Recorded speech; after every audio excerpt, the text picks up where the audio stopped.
Hello everybody and welcome to stillgaming.blog.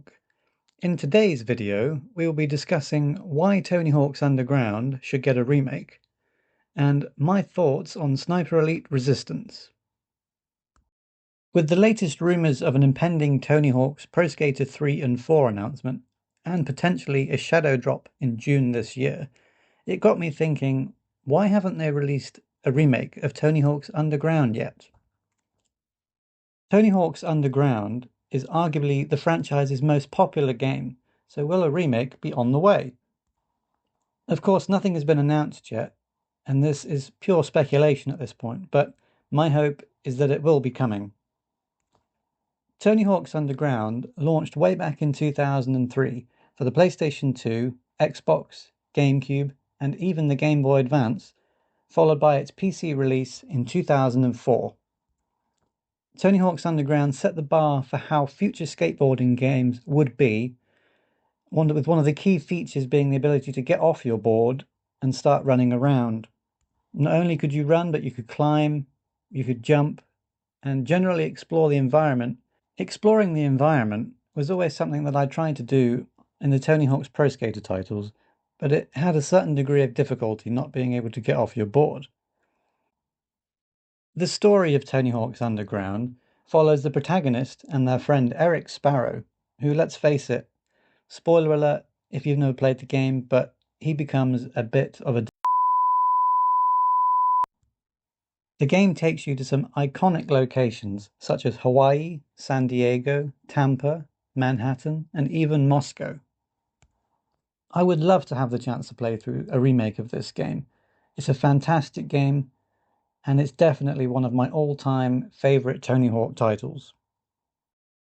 Now, moving on to Sniper Elite Resistance. I've been a fan of the Sniper games since the very first Sniper Elite game, released back in 2005 for the original Xbox, PlayStation 2, Nintendo Wii, and PC. The protagonist of all the previous Sniper games is Carl Fairburn, who has become the face of the series, until now.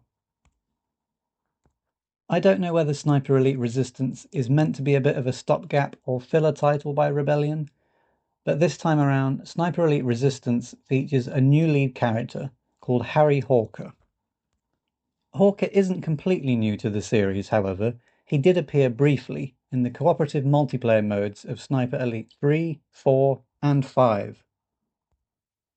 The story of Sniper Elite Resistance takes place alongside Sniper Elite 5, although I won't spoil the storyline in case you haven't played it yet. So what did I think of the game? Well, it's certainly not a bad game. It has all the elements of a traditional sniper game that you would expect, but in all honesty, I found a few of the levels a bit boring. I didn't get the overall wow factor from the game that I experienced with Sniper Elite 5. Graphically, I don't really like to judge a game on its graphics because I'm a firm believer that graphics don't make a game, but they just didn't seem to be on the same level as Sniper Elite 5.